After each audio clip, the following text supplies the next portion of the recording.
Assalamu alaikum. Peace be with you all. On behalf of the Council of Islamic Organizations of Greater Chicago, I wish to welcome both elected officials and community members who have joined us today on this Illinois Muslim Action Day, a day of advocacy for the Muslim community, reaching out to our elected officials in Springfield to advance policies that support not only the Muslim community, but our neighbors as well. Never I would say, in recent history, has it been as important as it is now to be civically engaged. We're seeing challenges to the right to vote, a rise in sectarian hate directed at minority groups, and now the apportionment of federal and state legislative districts all call for our continued participation. Our civic duty extends beyond Election Day. We must continue to push for public policies that reflect the interests of all communities in Illinois. Next slide, please. This afternoon, we are resuming a process CLGC began 14 years ago, as our chair, Irshad Khan, just mentioned. Suspended last year due to the pandemic, and that's our Illinois Muslim Action Day. On the screen right now is an outline of our program for the day. A brief introduction to that program. We'll have then the presentation of our legislative platform. That discussion will be led by Irshad Khan. And then the opportunity for those elected officials who've graciously given some of their time to share their message with us as a community engaged in involved with civil engagement, and then to identify some next steps or at least updates on where we're at with some of these proposals, and then closing remarks, once again brought by our chair, Irshad Khan. You know, the goal of, next slide, please. The goal of IMAD is to realize positive change through collective action. Now, how do we do that? We do that through educating our members and community partners to inspire and to actually motivate them, engage them to be involved in the governance of our everyday lives. And more importantly, as this is a process that cannot begin or be successfully obtained just by operating alone, we reach out to other civic partners aligned with our principles to advance these policies that we feel are important, not only for our community members, but for, as I said, our neighbors as well. Next slide, please. The CIOGC Civic Engagement Committee is to be commended for orchestrating today's event in the face of a continuing pandemic. The community's success is driven in large part by its chair, Dr. Saba Khan. Dr. Khan is a board certified dentist, a professor, teacher, and now a local elected official in Morton Grove.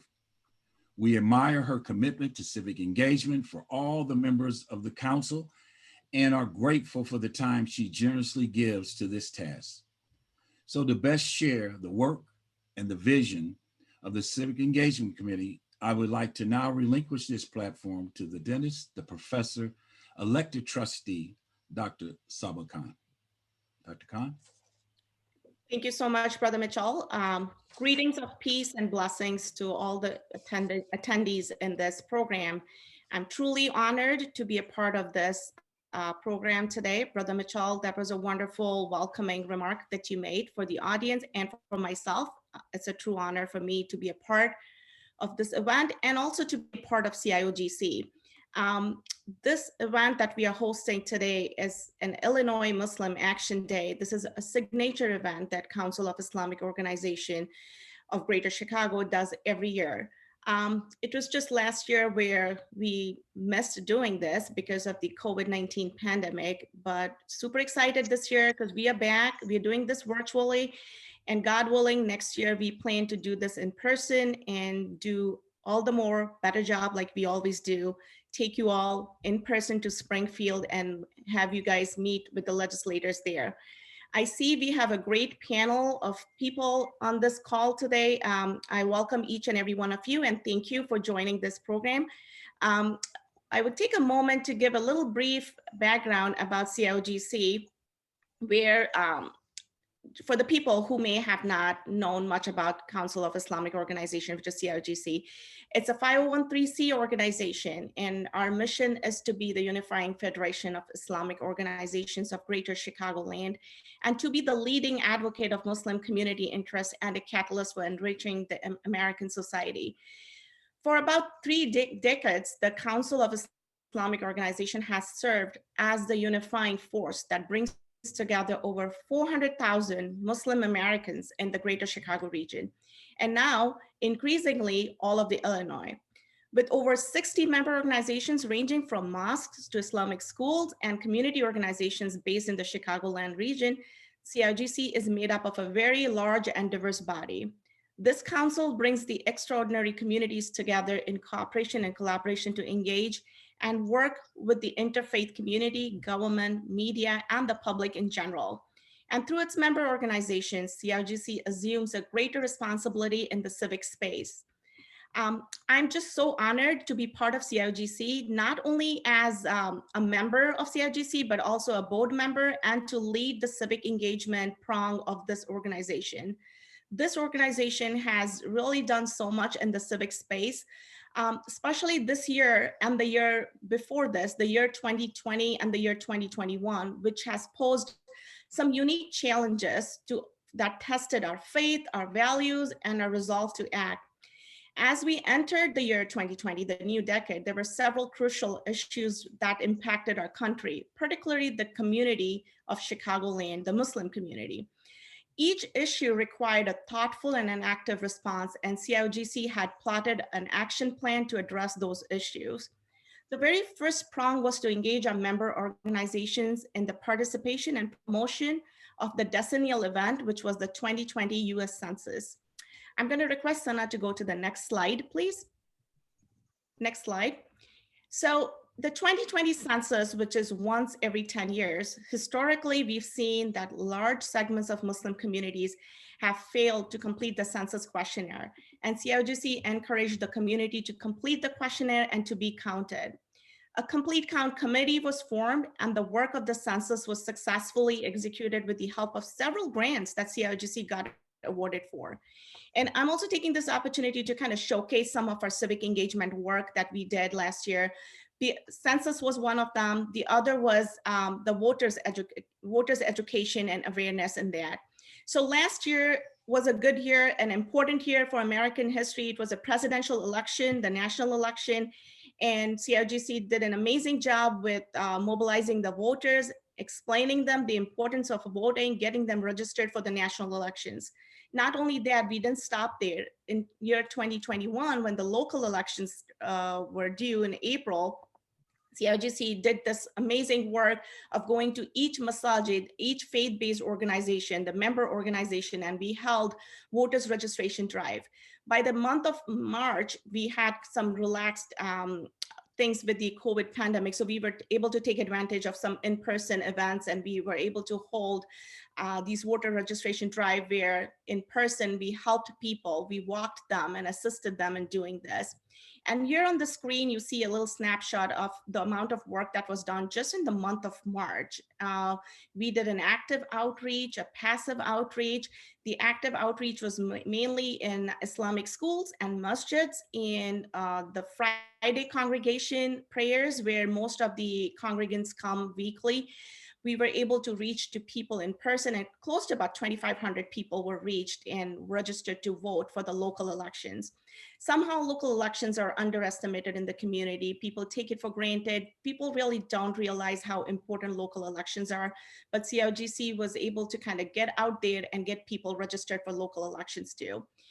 We also held phone banking training for volunteers, and we did poll watcher trainings for them. This was another opportunity where we were able to engage our community and get them actively involved in this election process. Next slide, please.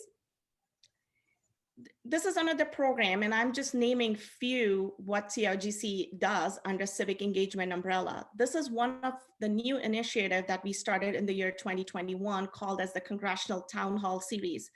This Congressional Town Hall Series is a monthly town hall series where we bring your elected official in direct contact with the people, and the community member gets to ask direct questions to the congressmen and the congresswomen. We did one in March where Congresswoman Jan Schakowsky from District 9th. Then in April, we had Sean Caston from the 6th District. And this past Sunday, we had Mike Quigley on May 16th, where people attended this in person, virtually, and there was some great question and answers for our elected official. And we plan to do this every month. Every month, this is going to be on the third Sunday of the month at 11:30 in the morning. We are trying our level best to engage and have a community involved in the civic duty. And this is just an example of some of the things that we've done. I think I'm running out of time, so I'm going to stop here, even though I can go hours and hours when it comes to civic engagement and the amount of work that CRGC does. But I'm going to yield now to Mr. Abdullah Mitchell, who's going to speak about the legislative updates. And please, Brother Mitchell, take it over from here. Thank you, everyone. Thank you, Dr. Khan.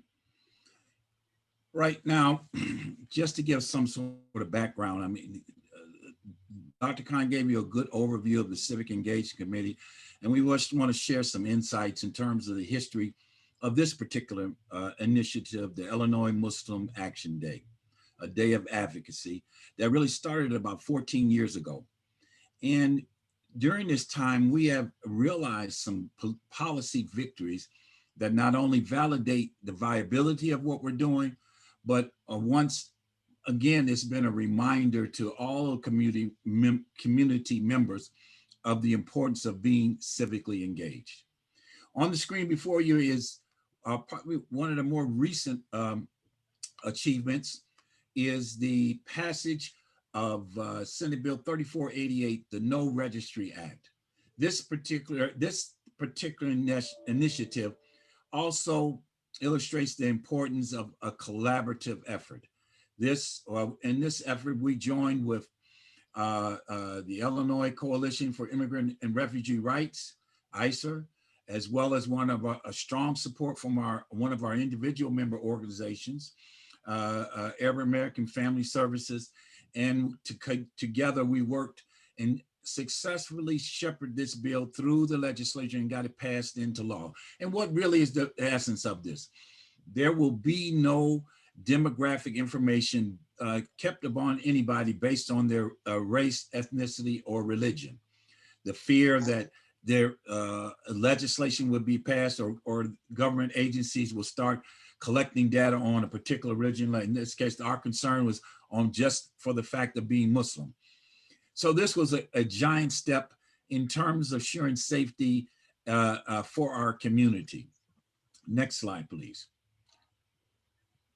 The other slide back in 2017 was we successfully advocated and was passed into law an amendment to the Illinois Human Rights Statute that extended protection to dress in the workplace. So Muslims or any faith base, to the extent they have dress that is religiously required, they could not be barred from complying with the dictates of their religion.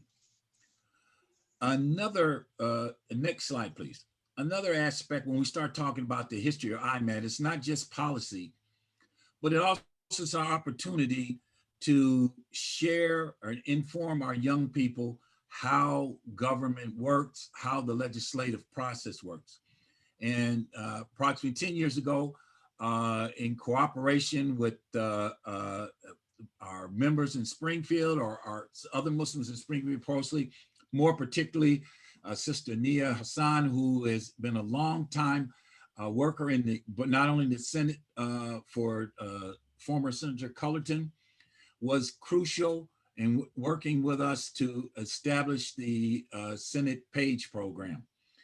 And as I said, it provided an excellent opportunity for young people to understand the legislative process and to share her personal experience as a Senate Page. I would like to now yield the floor to one of our Senate Page alumni, Miriam Elian. Ms. Elian? Yes, it's Alian. Hi, my name is Miriam Alian. I'm currently a junior at the University of Illinois at Chicago, studying public health pre-law. I was a part of the PAGE program back in 2019 when I was a senior in high school. I had the opportunity to shadow State Senator Christina Castro. CIUGC gave me the opportunity to travel to Springfield and walk through her day-to-day life of being on the floor with her, experience her vote on different bills, visiting her in her office, seeing her really in action, talking to her associates, speak on different issues. And I went on a very interesting day for myself, especially because at the time I really wanted to study public health pre-law. And I've always had the passion for different issues like big pharma and affordable health care. So I was lucky to be able to witness them discussing and voting on issues like the opioid crisis and different health issues that really sparked my attention. It gave me the perspective in the sense where I was able to imagine myself being in their position, voting on these important issues that matter so much to me. For me, being a Muslim, Palestinian, Mexican woman, I could never really imagine myself in a position like that. But I also, when around the time Ilhan Omar and Rashida Tlaib were voted into Congress, so CIUGC giving me the experience of IMAD gave me the opportunity to really realize that it is possible for me one day to be in a position like that if I really wanted. It really gave me the empowerment and the encouragement that I think all of the Muslim youth really need to hear. We are Muslims, but at the end of the day, we are also Muslim Americans who should know and will power through to be in government one day. I was always a part of different organizations like AMP, MSAs, SJPs, but soon after I experienced IMAD, I started to work on many different campaigns to push other Muslims who were trying to run for government positions, to push them really into office, like Abdul Nasser Rashid, Shadin Mali, Rush, and many different others who are mostly focused on local elections. But I hope one day we can keep pushing people like Ilhan Omar and Rashida Tlaib into more bigger positions like U.S. Congress. I'm extremely grateful for CIUGC IMAD program because it really pushes the civic engagement I think that we really need to have in our Muslim communities. So thank you. Miriam, thank you for those remarks. And as you said, clearly this is a program that can have an enduring impact on our youth and help them to be engaged in an important civic, in the civic sphere. You know, another milestone for our civic work was the state, next slide, please, I'm sorry. Another milestone for our civic work was the state recognition of Malik El-Shabazz, Malcolm X. And to give a little background on this, I would like to yield the platform now to Imam Charles Muhammad, a longtime imam, longtime teacher, and an advocate for young people's participation in the civic sphere. Imam Charles Muhammad. Thank you, Brother Abdullah Mitchell. And I'd like to give a hearty welcome to all of our participants in today's program. And thank you all for participating and attending. And I'd like to especially give a very hearty thank you to our legislators for all that you do on behalf of the constituents of the state of Illinois and for the Muslim community. And we, as Abdullah Mitchell pointed out, we want to acknowledge some of the fine work that has come out of the Illinois Muslim Action Day. In 2015, the legislators came together with us and established May 19th, which is the day of Malcolm X's birthday, as the Malcolm X Day for the state of Illinois. So each year we try to have something to acknowledge it, and it's just beautiful that it coincides this year with the actual Illinois Muslim Action Day. So we definitely want to not only highlight that, but also emphasize the importance and the contributions of Malcolm X, Al-Hajj Malik al-Shabazz to society, not only in the United States, but throughout the world. And the work of the civil rights movement was very heavily impacted by the leadership of this great hero for Black Americans, for African Americans, and for people around the world who look to the kind of vision and the kind of courage that he spoke of on behalf of oppressed peoples. So to understand it, most of you may have some of the history because in many schools, the autobiography of Malcolm X is required reading because of the significance of his impact and his leadership. Also, he gave Black Americans the kind of understanding of self based upon the teachings of his mentor, the Honorable Elijah Muhammad. And he took this somewhat based upon mythology, but also a kind of a Black theology of Islam. And he transformed that as he transformed himself into the truth about Islam. So I would like to just preface the little presentation we have coming up by saying that the works of the great leaders like the Reverend Dr. Martin Luther King Jr. and others would not have had the kind of traction they had without the fierce courage of one Malcolm X, who made people so kind of awakened to the sense of inferiority of Black people. And he's the one who is credited with helping to get the Black community to realize that Black is beautiful. And because there was a time when Black was a bad word among the Negro community. We were once referred to as a Negro people. And I remember growing up in the school playground, the quickest way to start a fight was to call somebody Black. All the kids would come together and circle around because they knew a fight was about to start because someone had called you Black. Well, Malcolm X is largely credited with helping us to overcome this sense of inferiority. Think back about over 60 years ago, 70 years ago, things were steeped in such a horrendous kind of oppression in terms of the segregation that people were subjected to in America, and Malcolm X is largely credited. And I want to have a few comments afterwards to tell you about some of the things we're doing in the aftermath. Please roll tape. Thank you.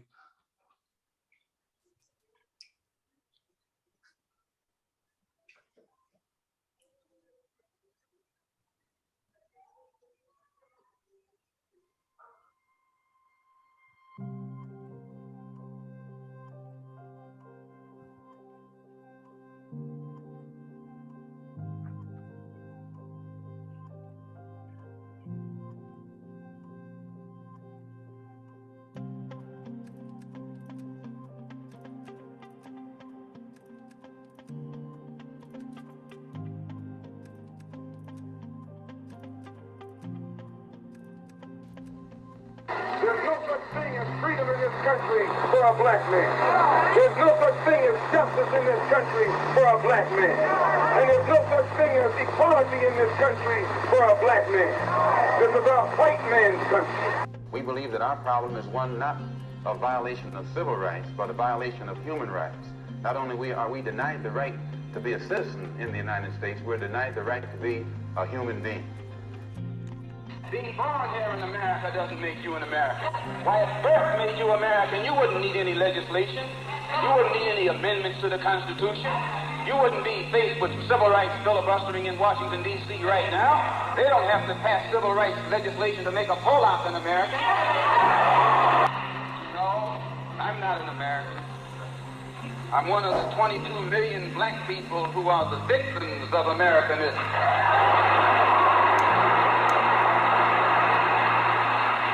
One of the 22 million Black people who are the victims of democracy. Nothing but disguised hypocrisy. So I'm not standing here speaking to you as an American or a patriot or a flag saluter or a flag waver. No, not I. I'm speaking as a victim of this American system. And I see America through the eyes of a victim. I don't see any American dream. I see an American nightmare. In my conclusion, I'm a Muslim. I believe in the religion of Islam. I believe in Allah. I believe in Muhammad. I believe in all of the prophets. I believe in fasting, prayer, charity, and that which is incumbent upon a Muslim to fulfill in order to be a Muslim. Sir, when the muezzin goes up in the minaret twice a day, he cries to the world, there is but one God, and he is Allah. Do you deny that there is a Christian God? The muezzin does this 5 times a day. 5 times, and I only heard him twice. Well, you were fortunate to hear him twice. But he does this 5 times a day, and the same God that he says that he expresses the existence of is the God that the Christians profess to believe in themselves, and the God that the Jews believe in. One God, the creator of the universe. The Muslims believe in the God that created the universe, and I think the Christians do, and the Jews do. Now, as long as all of them are talking about the creator, the Jews may call him Jehovah, and Christians may have another name for him. Those who are Arabic speaking refer to him as Allah. Well, we believe in the same God.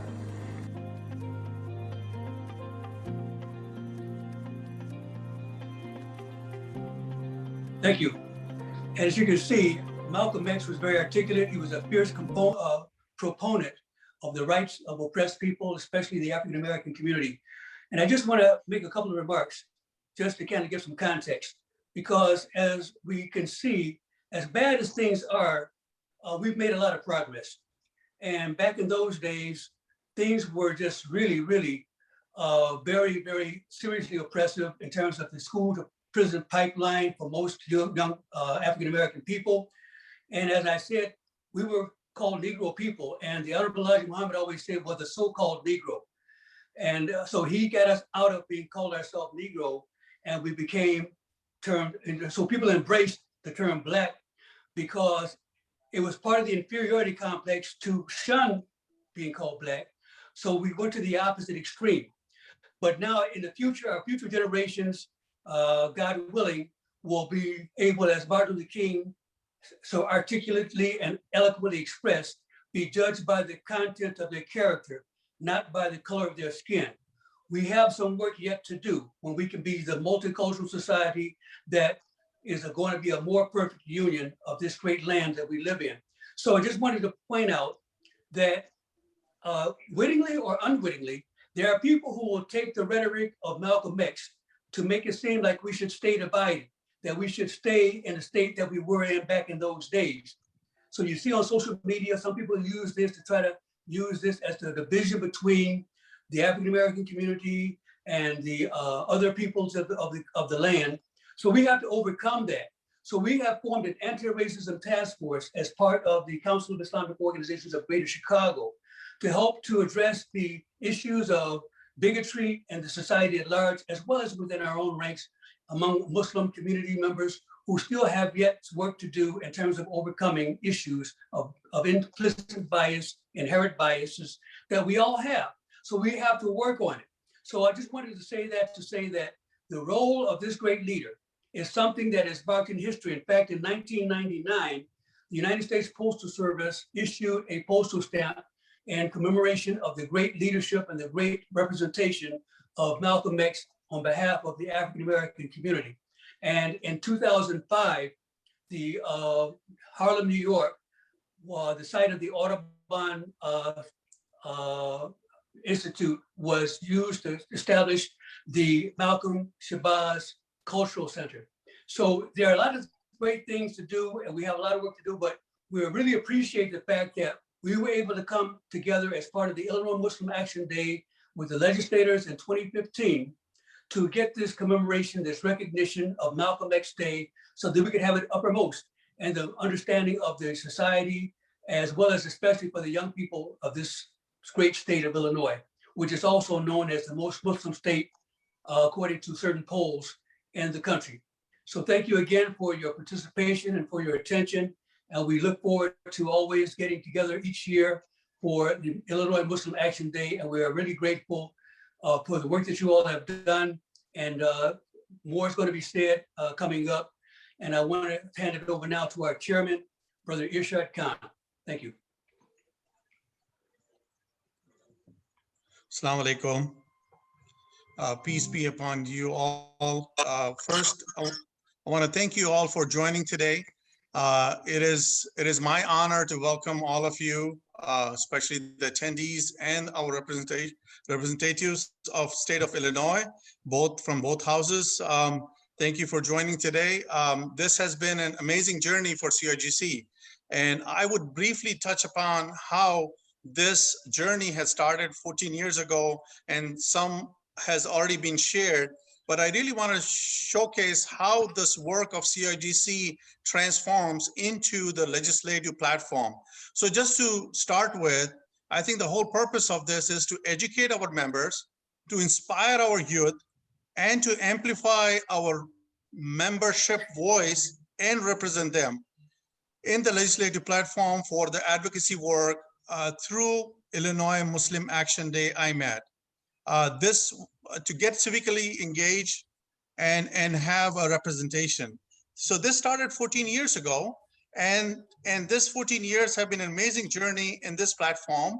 And along with this time that we have built a lot of partnerships, and we have amplified our partners' voices, building relationship with the groups, and also share our interests and objectives with our partners. And so collectively, we are making a change and driving this action in civic space. So the way that it works, we have a formal discussion through our civic leaders. We forge a consensus on various policies and interests of our community and the community at large. So these policies and interests are not only impacting solely Muslim community, but also the larger community and the well-being of the citizens of Illinois. Our legislative agenda reflects not only on the current policies and proposed bill, but also in general, how we can best advance our policies and interests in the civic space. So without taking any more time, I would like to welcome today a few of our partners who has been doing an amazing work and in the civic space. So at this time, I would like to welcome Naima, my friend, Brother Wasim Iftikhar, who have known him for a very long time, even though we went to the same school, and welcome him. He's a founder and the chairman of Naima, who has forged and have brought this couple bills to the House, and now they are in the Senate form. So with that, I would like to welcome Brother Wasim Iftikhar to have a few remarks on NEMA and how they were instrumental in bringing some of these bills to the House. Brother Wasim? Thank you. Can you hear me, Brother Rishad, in the group? Yes. Okay. First of all, I want to thank you, CIGC. Thank everybody who has taken interest in the work that we have done. Very briefly, I'd like to mention that NAMA is a political action committee, PAC, formed about 2.5 years ago with the view that civic participation is a responsibility of all citizens, including Muslims, and to basically encourage Muslim participation in conjunction, in cooperation, and together with the rest of the population in forging ahead causes that unite us all, that is peace and justice and equal opportunity and civil rights. So this was a vacuum, I believe, which was quickly filled up because there was a lot of interest in this void area. You have given credit to NAMA for the introduction of the two bills that I'm sure our representative Dan Dedich may give some highlights about, but let me tell you the background. The credit is not ours. It's a very interesting coincidence, which is also a lesson for everybody involved in civic activities. This whole initiative started when we had a meeting of NAMA, which was one of the earlier meetings, and we had the privilege of having Representative Dan Dedich at this meeting, who represents a certain important area in Lake County as representative from this area to the House.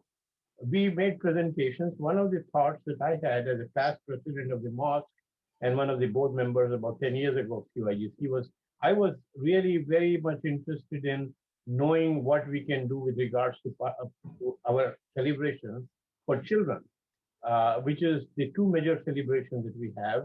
Eid al-Adha and Eid al-Fitr, where after Ramadan, people assemble as a family and they celebrate the end of the month and acceptance of prayers, etc. And also the other Eid al-Fitr, Eid al-Adha, which is basically celebration of Abraham, Prophet Abraham's action in the order of God. But in any case, we were very concerned that the family, this is a family occasion. And if families cannot be all together because schools are open on this day, and there's always, as a father of three and now a grandfather of five, I was very concerned that this kind of discourages forging or unity or common celebration in the family. So this has been near and dear as a president of the mosque before. I have noticed that. So this subject was brought up by some youngsters who were doing these things on their own. So I presented this as one of the issues. Lo and behold, after my presentation, the Honorable Dan Dedrich came to us and basically said, "Is there anything I can do? I need to get involved. I'm ready to help if you want to come and talk." So the credit is definitely not ours. The credit belongs to a representative who was involved with the community, listening and taking action, not just listening and walking away. So I commend Dan for his deep understanding of the issues and his enough concern that he initiated and led this through the different committees in the House to a point where I'm pretty sure that under the leadership of Dan Dedich and also Senator Ram, who is heading it in the Senate, that we will have Illinois celebrate this bill in the near future so that thousands and thousands of children can celebrate and have additional bondage with the family. So I thank you, Dan, for this. And I hope that we will continue to work with everybody, all the legislators, and people of all religions, all races, to make sure that we understand each other's needs and that we move forward in unity. So I've taken more time than I wanted to, but I really, from the bottom of my heart, I hope that every legislator who will be involved in voting process and thereafter will really consider this to be a very important responsibility, fulfill it, all the interest of what the Constitution guarantees us to do, and what our beliefs to our values as American citizens. So thank you for the opportunity. We'll continue to work with Council in whatever capacity we can to augment the work that they are doing so marvelously and progressing so forward for common good of the people. Thank you very much, Ishad. Thank you very much, the board. Thank you for everybody to give me the opportunity to speak to you all. Thank you. Thank you, Brother Vaseem. And now the man of the show. I have been personally being fan of Dan and more greater fan of his son, who's 11 months old, and he's amazing.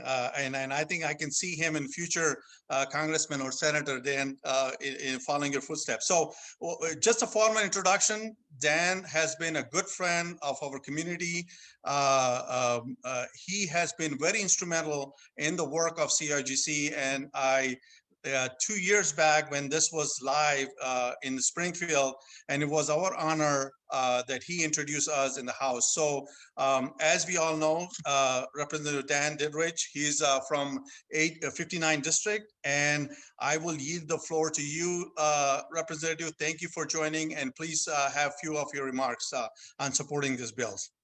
Well, thank you so much, Urshad, for the nice introduction, and thank you, Vaseem, for your words about the bill and your friendship and everything you do, especially in our Lake County community. I don't know if everybody on the call is aware of the extent to which Vaseem has very skillfully organized the Muslim community in Lake County to be a very politically potent force in a lot of ways. So we're very grateful for everything that Vaseem has done in our neck of the woods. So first, I want to just briefly talk big picture about my priorities and how I approach these issues, and then I'll talk a little bit about the bills I'm working on. I've been working very closely with Vaseem and Urshad and other stakeholders on these initiatives for a while now. The reason why is I think it's important. I think in Illinois, the Muslim community is, if not the #1 growing group in Illinois, it's certainly one of the most quickly growing group in Illinois. And one of my values that's very important, I know a lot of my colleagues in the legislature share the same values, is that we build a state that's inclusive for everybody, that respects everybody's background, that we're a state that's a melting pot that brings everyone together, but also we're a mosaic where everybody has the freedom to recognize their own culture and their own religion and build their own life in a way that works for them and their families. So with that background and those values in mind, I've been working on a couple bills this year, one of which that Vaseem gave a very thorough overview about, which is House Bill 169, which would ensure that all children are able to have excused absences from schools to celebrate holidays that are important to them and their family. The one aspect, Vaseem gave a very thorough overview, the one aspect that that he left out that I want to fill in is that last year, we were hoping to pass it last year. Unfortunately, because of COVID, our legislative session was cut short, so we weren't able to. But last year, we started the process. We had a committee hearing, and Vaseem came down to Springfield and testified in front of the House Education Committee and gave a very compelling background, very compelling story about why this bill was important. And I think his testimony was very helpful with educating the members of the committee about why it's important that we go forward with this. So this bill, we've had a very positive reception in Springfield. It passed the House unanimously. It passed the Senate committee unanimously, and it's certainly in very good hands with Senator Vili Valam, who hopefully will get an opportunity to call it in the Senate soon and send it to the governor for a signature. It'll be a very exciting day for us. The one other bill that I'm working on, that was another NIAMA initiative that they brought to me, it's House Bill 160, which would require individual students to be excused from physical education courses during periods of religious fasting. That's something that's going to be important to a lot of the Muslim students in our state, as well as students who are in a number of other religions who have fasting rituals for various holidays and observances. So that bill likewise was approved unanimously by the House. It's being sponsored in the Senate by Senator Adrian Johnson, and Senator Vili Valam is a co-sponsor of that bill. So very hopeful as well that that bill will move swiftly through the Senate and hopefully make its way to the governor's desk. So it's been a very productive year, I think, in the legislature for advancing the interests, not just of the Muslim community, but the entire Asian American community and all people and your allies who think it's important that we build a state that's inclusive and welcoming and respects everybody's diversity and respects everybody's background. So with that, I will turn the floor back over to our hosts, and I'm certainly very eager to keep working with this group in the future, and hopefully we can find more opportunities to work together to improve our state. Thank you. Thank you, Representative Dan. That was thank you for joining, and thank you for your amazing work. And it has been recognized, and we appreciate all what you're doing for the community. And if any support that you need in the work of the bills that you have, we will be more than happy to work with you on those. So thank you again for joining today. At this time, I would like to welcome another dear friend, Ram Vilamwala. Ram has been a great supporter, and Ram has been very instrumental in moving some of these bills that has been in Illinois and pushing through the Senate. So we go way back with Ram, and we appreciate all the work that he has done, not only for this community, but the community at large. And I know I haven't seen anybody as dedicated as he am. You call him middle of the night, he picks the phone or responds to it. So Ram, that is a testimonial for your amazing work and an effort that you do. And I know that you, with your leadership, and you already got it, this bill passed in the State Education Committee. And I know when the Senate is back in full, I'm sure with all the support that you have, you will push this through, and we are looking forward for that. So at this time, I would like to welcome you, and the full floor is yours to make comments, and any other bills that you're working, Ram, that you want us to support, please share that as well. Welcome. Thank you so much, Mr. Khan. It's great to be with you all. We're in Springfield here at the Illinois State Capitol. As was mentioned, my name is Ron Villivalam, State Senator, 8th District, northwest side of Chicago, from Albany Park to Devon Avenue, and the suburbs of Lincolnwood, Skokie, Niles, Morton Grove, Glenview, and unincorporated Des Plaines. And if that sounds familiar, it's because there's a 22% Asian American population in that district, and large percentage of South Asian Americans, Muslim Americans, and I'm so proud to represent the district that I do have. I'm also proud to serve with members such as Representative Dan Dittich, who have taken the time to understand the Asian American community, the Muslim American community, and work with you all, work with us to move our initiative forwards. You know, we in everything we do down here, we need 30 votes in the Senate, 60 in the House, and the governor to sign the piece of legislation. And so it takes everybody to do that. I will also say that it's been an honor to be a part of the members of the that from Asian American descent in the Illinois General Assembly. Proud to be the only Asian American elected to the Illinois State Senate. Hopefully we have more coming. I'm also really honored to work with Representative Teresa Ma, Representative Gong Gershowitz, Representative Janet Yang Rohr, who I see here. I think she's in her office as well in Springfield, and Representative Denise Stoneback, one of my state reps, as part of my state Senate district. I've been listening for the last hour, and I can just tell you that I'm excited. I'm excited because we, as a community, are getting more and more involved in the civic process and the legislative process. And you know, I don't like to simplify the process. It's complicated. It's hard. It's tough. However, you don't get anything you don't ask for. And so the story that Vaseem has shared about, you know, Representative Dittich, you know, coming out and learning about the issue, introducing a bill and moving it through the process, dealing with the fact the pandemic delayed everything. That's, you know, number one, what we deal with down here, but number two, how it goes. And that's, you know, I think a testament to the community, a testament to Representative Dittich and what the work we're doing. So I'm excited about the level of involvement. I think we need to do more and more. I'm proud to be the Senate sponsor of House Bill 169. I look forward to moving that through the full floor of the Senate, either tomorrow or early next week, I would say. I'm also really honored to be the sponsor of House Bill 376, which would require that Asian American history be taught in our public schools. You know, look, we know as immigrants, as families of immigrants, the hardest challenge, I would say, in my opinion, is the fact that we come here and we have to assimilate, right? We have to understand and learn and be a part of the culture here, while also keeping our heritage, our religion, our language. And what makes it easier is if there's a cross-cultural understanding of who we are and what our contributions are to this country. My parents came here in the 1970s. My dad was a civil engineer. My mom was a teacher. They couldn't get those jobs when they first got here. They had to work for minimum wage as a dishwasher and a cashier at AmVets. And eventually they were able to go get a degree and go back and get jobs that get us to the middle class. But their struggle and the work that the people that came before them did to give us all of these opportunities is something I think about every day.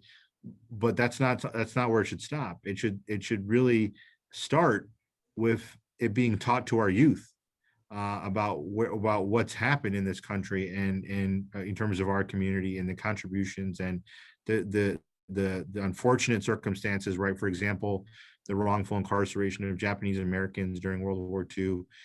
You know, we are obviously always want to keep learning, but I think it starts with our youth. And that's why the TEACH Act, as it's being called, is incredibly important. I look forward to moving that tomorrow.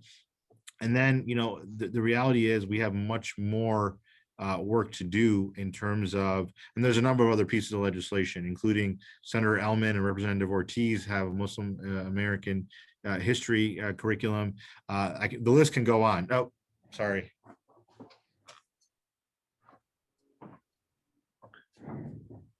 we're eco-friendly at the Illinois State Yeah. Capitol. So I apologize, but the list can go on. All I can say is that it's been great to see the level of involvement. We are making a good amount of progress this session, and I look forward to working with everyone to continue that progress and make sure we cross the finish line on these pieces of legislation that we have.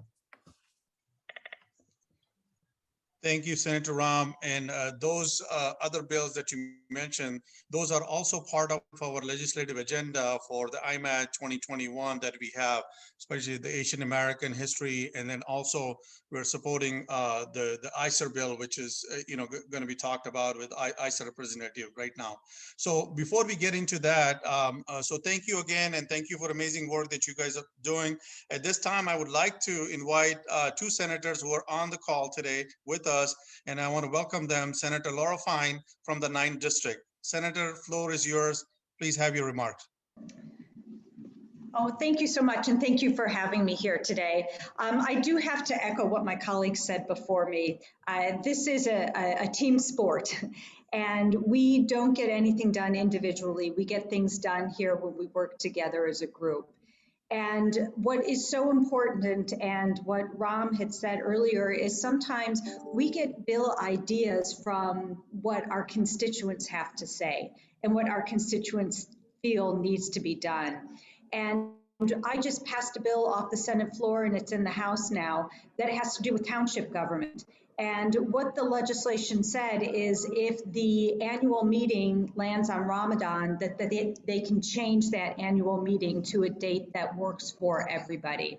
And that was something that was brought to my attention that I couldn't believe that that was something that we couldn't change before. And now that we know, and now that's on our radar screen, we get something done. I also want to say that looking at the platform, I think it's fabulous that the platform has a wide-reaching range of bills. And one bill that is very close to my heart that was there was Senate Bill 471 that has to do with mental health. I chair the Senate Mental Health Committee, and we are doing what we can to make sure that post-pandemic, everybody has the opportunity to have mental health services near their homes, convenient access, and quality care. And that's really what Senate Bill 471 focuses on. So working with my colleagues, working with the community, we're able to get pieces of legislation passed that are really going to have a positive impact on the people of the state of Illinois. And that's where you come in. You're sort of our voice in the community. And when you see these bills introduced, or if you have a piece of legislation that you want introduced, we're here to work with you. And you have such a special community that really reaches into every aspect. And together we can really get it done and make sure that we have a better place for everybody in the state of Illinois to live and thrive. So I want to thank you for including me today, and thank you for your platform. And I am here if you need me. So we'll talk soon. Thank you, Senator. You are from my district, and I know you have been amazing, especially in those areas of mental health and other educational forum, and we will definitely help and support. And through this platform, we will encourage our membership to support and also advocate to other senators and representatives to support that as well. So thank you for joining today and sharing your remarks. Thank you. Thank you. So now I welcome Representative Janet, who has been patiently waiting for a very long time. I really want to applaud her for being right on time. And in fact, even before many of us have joined. So Senator, Janet, thank you so much for joining today. I will yield the floor for you, and please share your remarks. Thank you so much. And you know, I really have appreciated just being on here and listening to your priorities and just seeing just the level of engagement that this group has here and with the process. So I'm representative for the 41st District, and that's basically the Naperville area and some of Warrenville. And I really I got started and got to know our Muslim community, starting with you know, just back a few years ago when I was part of our Naperville school board. back then. There was just so much, I was just always so impressed with how much engagement there was, how hard you all tried to understand the issues with our schools and with our school board. And so it probably shouldn't have been a surprise at all to me when I was sworn in as state representative this past January, that continued, and it continued at a larger scale. And so thank you for that, first of all. I've loved working with all the colleagues, all my colleagues in the General Assembly that have already spoken before me. I know we've spent a lot of time kind of talking about how great Representative Didich is.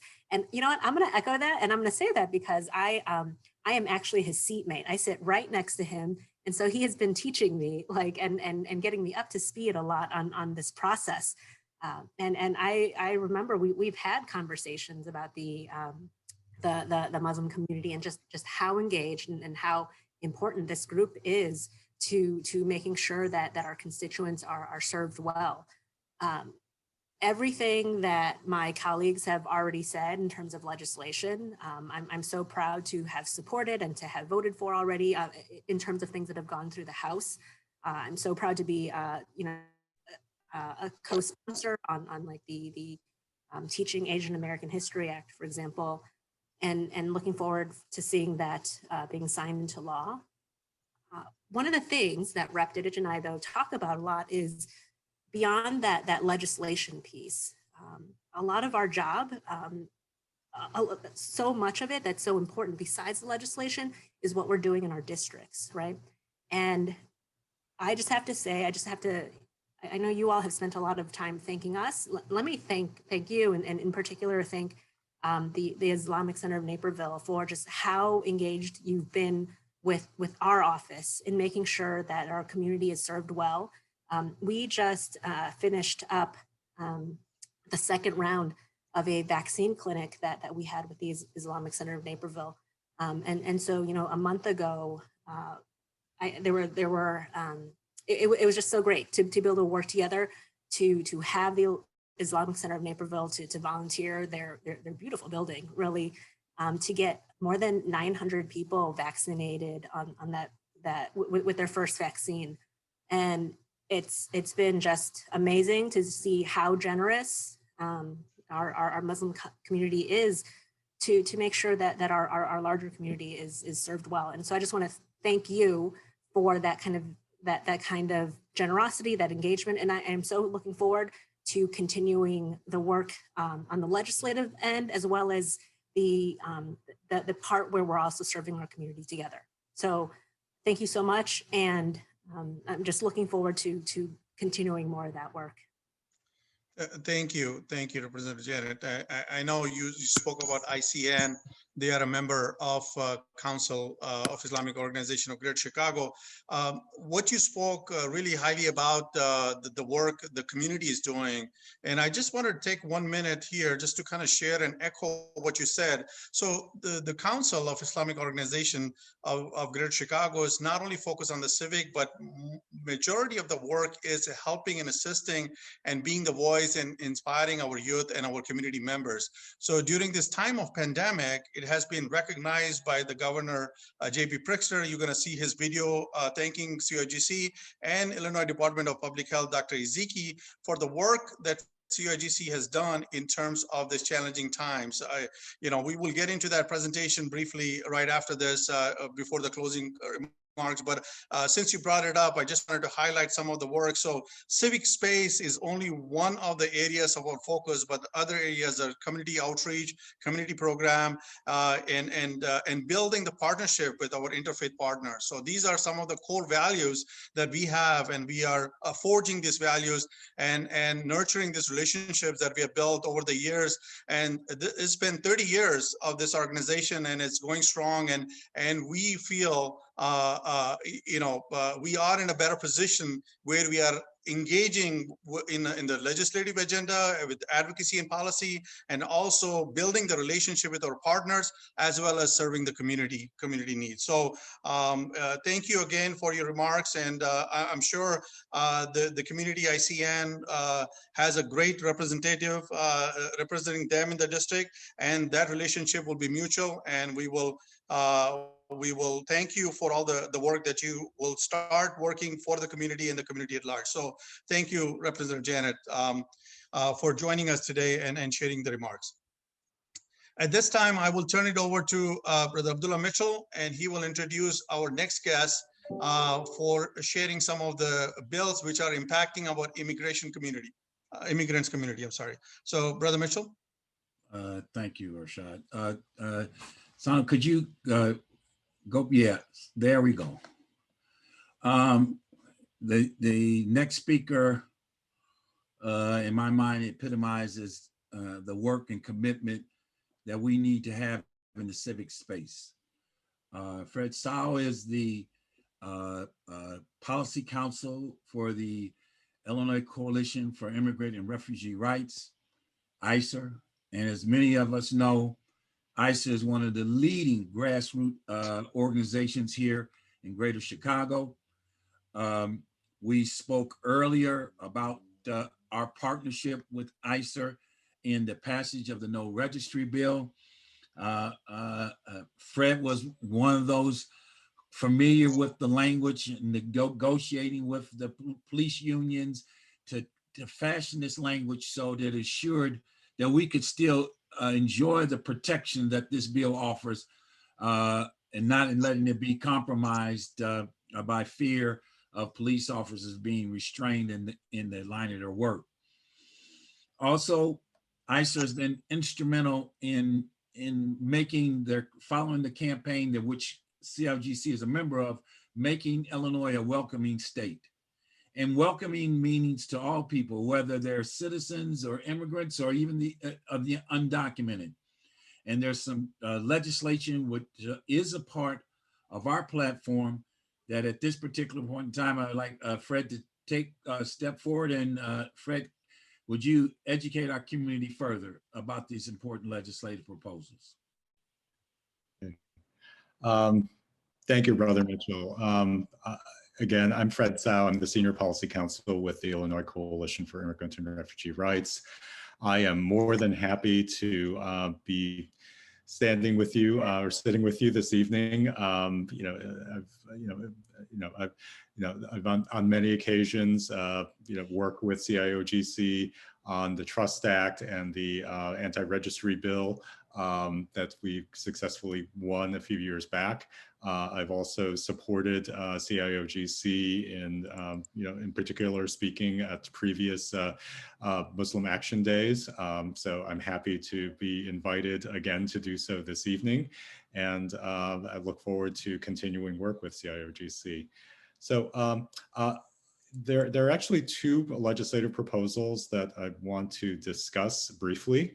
The first is the Right to Counsel bill, which is House Bill 25. This is legislation that would address the really dire need among immigrants of lack of legal representation, lack of legal counsel. Immigration law is incredibly complicated. But unfortunately, many immigrants who are going through the asylum process or deportation proceedings or are going without legal counsel. And I should note here, immigration law is civil law. So unlike criminal legal procedures where one might be entitled to an attorney, under immigration law, you can be represented by an attorney, but you're not entitled to one. So what we'd like to do is start looking at how we can figure out ways to broaden access to legal representation for people who need it because they're going through deportation or they're seeking asylum or they're seeking other kinds of humanitarian protection. So what this bill would do is set up a task force to start looking at the issue from all angles and figuring out recommendations for building a comprehensive system for providing that legal representation. So, the task force would have several months to do this work. It would make recommendations to the General Assembly, and then we'd figure out how much of the system is realistic to set up and fund.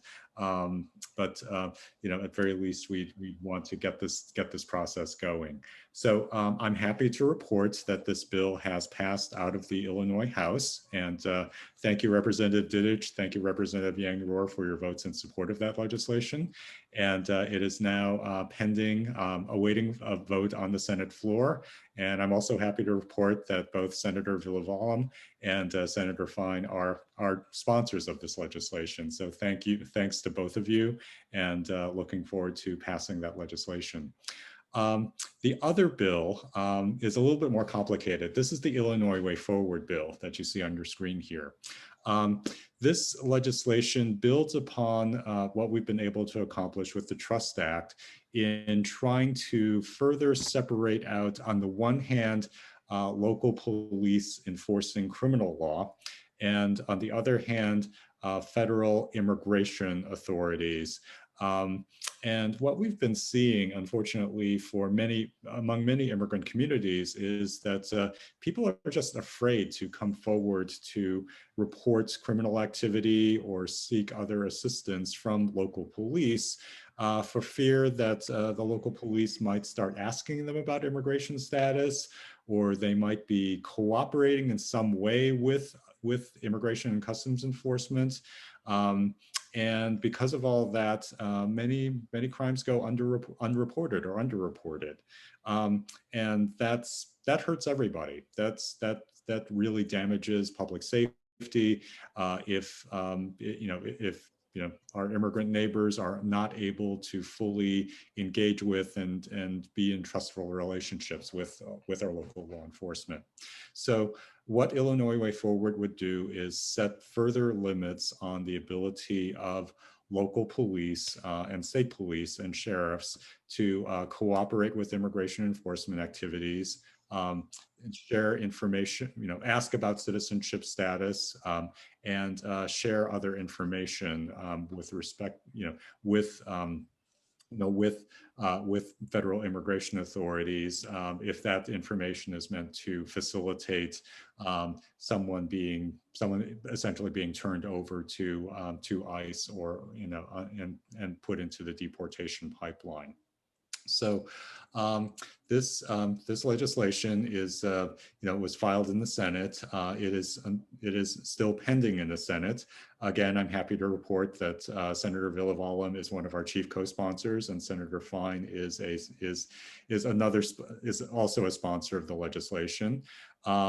We are going to need to push forward over the next few days, over the next 12 days, really, before the end of session, to move this out of the Senate and over to the House, over to the Illinois House. To join in the efforts to move this legislation and other priorities forward, you can take action by texting "welcoming IL" to 52886. Again, that's "welcoming IL" to 52886. And when you send that text, you'll get something back where you can click to send an email to your state legislators and urge them to support this legislation and other really crucial priorities for our immigrant communities. So thanks again for the opportunity, and again, always welcome the opportunity to work with CIOGC and to support your work, and enjoy your support as well. So thanks again. Fred, thank you once again for your remarks, and I think everybody now has even clearer understanding why the Civic Engagement Committee is adopting and supporting this, because in addition to the principles of these legislative bills themselves. It's also a fundamental principle of civic engagement for us is to work with civic partners that align with our principles, and the protection of the undocumented and those who have been marginalized because of their status is a principle for our committee that we will continue to advocate and push forward. The other, if we could go to the next slide, please. Back, I think one, I'm sorry. Oh, yes, thank you. Another important piece or agenda, a part of our legislative platform is as a community to begin to address the effects of systemic racism. We as a organization have adopted a DEI, diversity, equity, inclusion resolution that has been adopted by our member organizations and are working for their implementation. But there are other policies that are systemic, you know, just rooted in our system that we need to address. The 2 points, and the first one, which is also supported by our partner, ICER, addresses the earned income tax credit. And what that is to give people a credit on their taxes to, in essence, further level the playing field in terms of their spending power to meet basic human needs or the expenses of everyday living. And what's significant about this is that historically the earned income tax credit required you to have a dependent, and the amendment that's being proposed is to waive that for those citizens that are older, 65 or older, or to young families, those between the age of 18 and 24.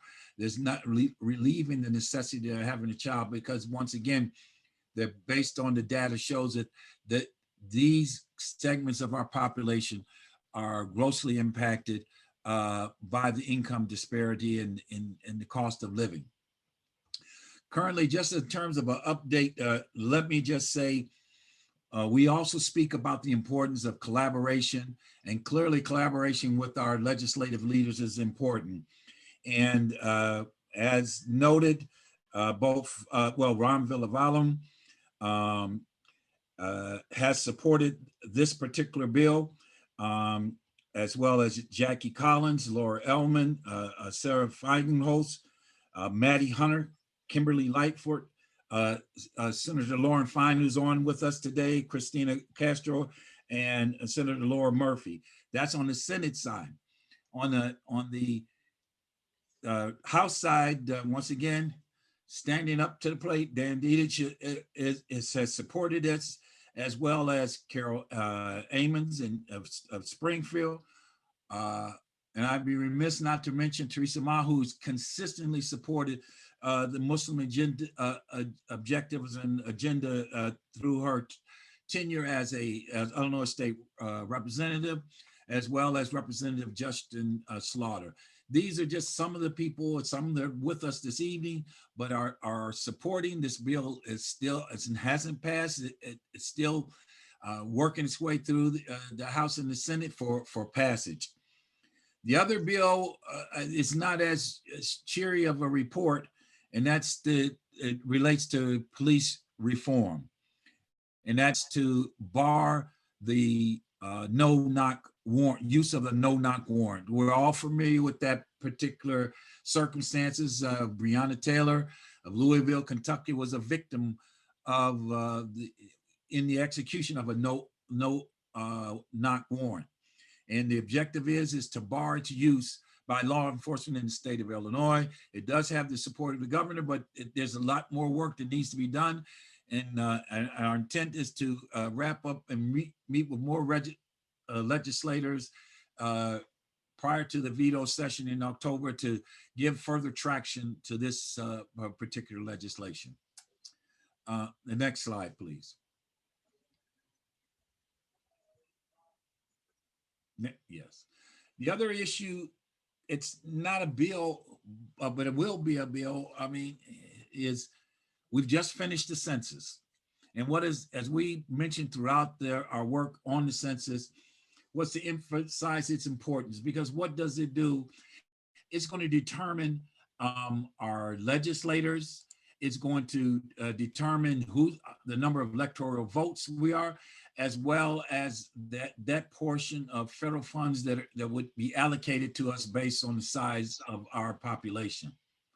Currently, we are aware that based on the numbers, the preliminary numbers that have been returned, that Illinois stands to lose 1 congressional seat. So maps will be redrawn, and that process is underway. In fact, the counties are under state law are obligated to submit their maps by July, in the month of July. And that hasn't, because of the delay in the states and the federal government in sharing the census data, there is that push to extend this in the legislature. But the point we wanted to raise with you is there is an opportunity for public comment. But my advice, we can share these links. We have some links that we can share with you for those that have signed up, and put them I can put them in the chat box as well. But this is another thing in terms of fulfilling our civic duty to be aware and provide your input, because as Ram just mentioned, we want to see more people of color, additional Asians as a part of the legislative makeup. Well, you have to have your input with the legislators as these maps are drawn to assure that it fairly and accurately represents all populations within the state of Illinois. So with that, these comments now, I would like to turn the platform over to our chair, Irshad Khan. Thank you, Brother Mitchell. And at this time, quickly, just wrapping up, in the last agenda item that we would like to cover is the showcase of the work that CIGC is currently engaged in, and the work that CIGC has demonstrated last year due to this pandemic. The impact of the CIGC work is on your screen. I don't want to read this through the impact statement, but this is the amount of work that CIGC has done above and beyond the civic space, and that itself, when the communities were hard and hit by this pandemic. And that was a role of CIGC as an umbrella organization to come in and help and support those communities and guide them through this process of this pandemic. So we were quickly able to form the COVID-19 task force team, which developed the CDC guidelines, or I should say interpret the CDC guidelines, and also the guidelines coming in for Illinois Department of Public Health. A lot of those guidelines were not as specific to the house of worship, but how do you interpret those guidelines? And that was a big decision in how to represent those and then channel through the community. So they are fully aware and enforcing in the Messiah. Then we also got a housing assistance grant over $1 million, and we received $1 million and distributed to 500 or more families who were looking for or had needs in rental and housing assistance and utility assistance. So we provided that. So some of the work goes beyond that during the COVID. At this time, I would like to share a couple of the videos highlighting some of the CIGC work. Sana, can you play the video? Hello, this is Governor J.B. Pritzker. It is my honor to wish everyone a Ramadan Mubarak. I'd like to commend the Council of Islamic Organizations of Greater Chicago on your dedication to cultivating a more inclusive and connected Chicago community. You've helped unify hundreds of thousands of Muslim Americans across our great state, representing an expansive population. Illinoisans have cultural roots that stem from every corner of the earth, and I'm proud to serve a state that can celebrate so much diversity. As you begin your recognition of Ramadan,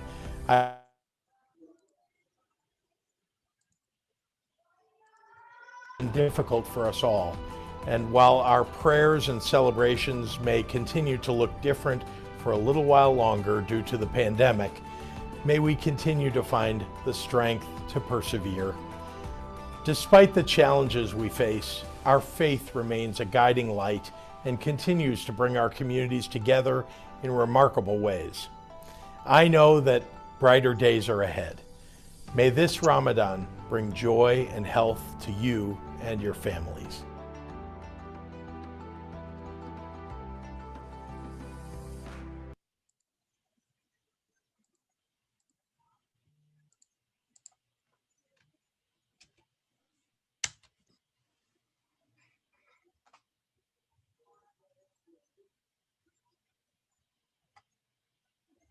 Sana, do you have that other video?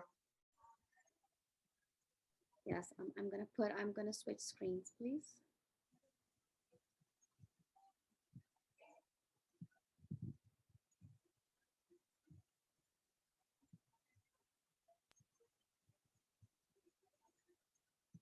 This is Dr. Ngozi Ezike, Director of the Illinois Department of Public Health. I wanted to take a moment to wish everyone a Ramadan Mubarak.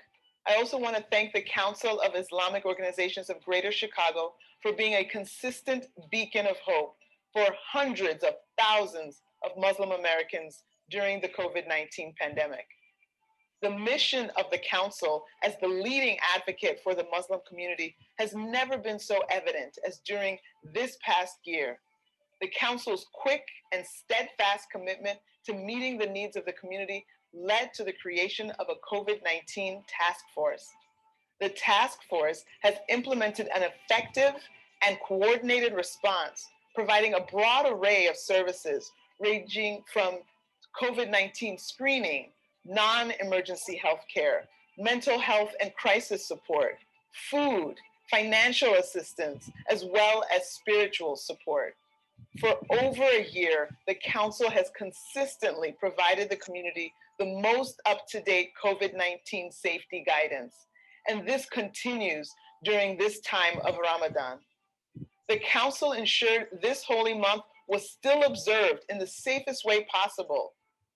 Through vaccine drives, the Council has made and continues to make the vaccine fully accessible to so many. It's partners like the Council of Islamic Organizations of Greater Chicago that will help put COVID-19 behind us. I want to end by encouraging everyone to get vaccinated. And after you get vaccinated, help others to get their shot as well.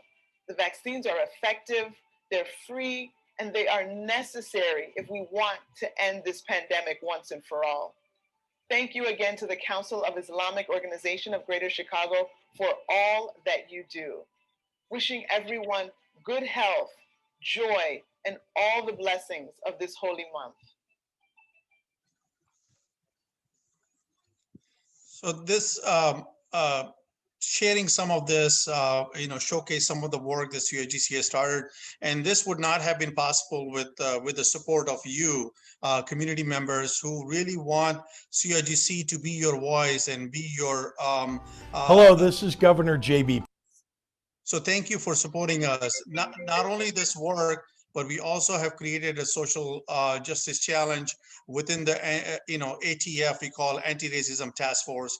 And these are the 3 functional areas within the ATF that I'm sure you have heard where we are doing an educational and awareness, advocacy and policy, which is part of this platform today, and also doing some community programs, working with underprivileged community to assist them with the housing needs, food insecurity, health, and the workforce development. So more to come on that, still a lot of work to do, and this would not have been possible with all your support and encouragement to all of us. So we thank you all for supporting us, supporting the work, and supporting your council.